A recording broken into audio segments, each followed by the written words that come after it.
都内に暮らす30代男性の宮内隆さん、11歳年上のパートナー佐伯智さんと暮らしています。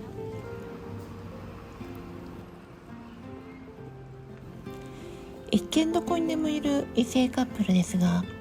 戸籍上は2人とも女性の同性カップルです。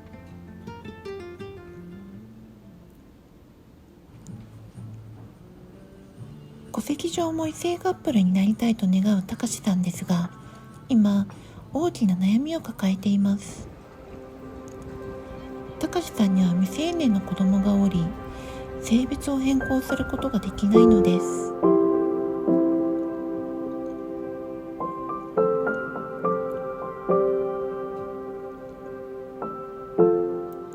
小さな頃から性別に違和感があったという隆さん。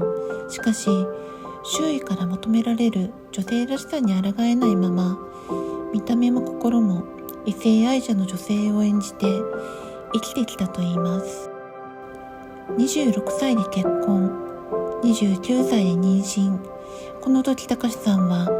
女性の体であるという現実を突きつけられ、長年目を背けてきた性別への違和感が爆発しました。出産後、女性らしさを捨て自分と向き合うことを決心。徐々に男性的な服装や髪型に変えました。やがて男性ホルモンを投与し、体も男性化するように。その変化に当時結婚していた人からは、男性と結婚してた時って気持ち悪いとか死ねとか言われてたんですよね。自分らしくいようとすればするほど否定される隆さんに安全な居場所はありませんでした。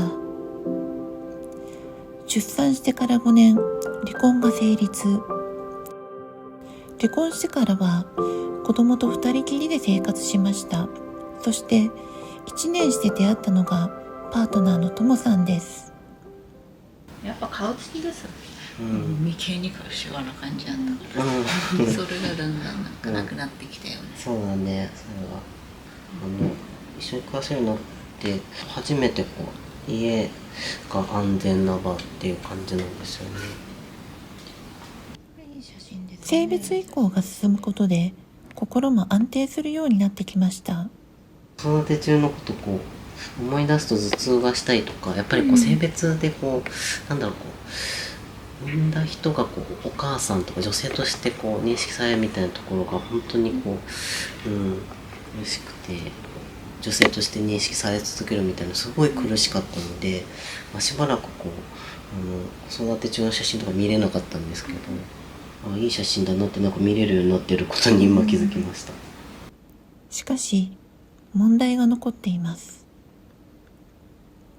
国が定める法律では、未成年の子供がいる場合には離婚し、親権がなくても性別変更が認められません。このいわゆる子なし要件をめぐっては、おととし最高裁はそれを妥当とする判断をしています。見た目と戸籍の性別が一致しない生活に隆さんは体調を崩します。外から何も知らない人から見たら、お父さんお母さんみたいに見え、やっぱり役所とかでも母って書かないといけなかったりみたいなのが、手が震えたりとか30分ぐらい動けなくなったりとかも、父親としては存在できないっていうで、子供のために行動すればするほど隆さんは傷つき、子供にも偏見の目が行く状況になってしまったのです。生活が困難となった隆さんは、当時6歳だった子供と別々に暮らすことを決意しました。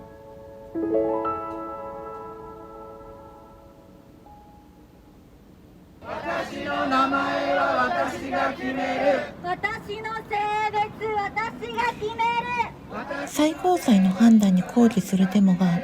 都内で断続的に開催されています。私の性別私が決める。その親御さんが子供を支えるために働いていかなきゃいけないのに、転職とか職場で苦労したりとか、もう明らかに実情に合わなくてもうありえない判決だろうと思ってでとにかく声を上げたくて、このデモを始めました。親がトランスジェンダーだと子供がいじめられるとかね、こう結構言われてきたんですけど、ただ生きてるだけなのに、もしそのことで子供がいじめられるとしたら大人の問題だなっていうのを思いますね。電車に乗ってる時にこれを見てこれ何っていう風に来てたので、それでだいぶ前にレインボーパレードに行ったこととかも話したの覚えてて、それでまた行きたいっていう風に、言ってましたね。それは嬉しかったですね。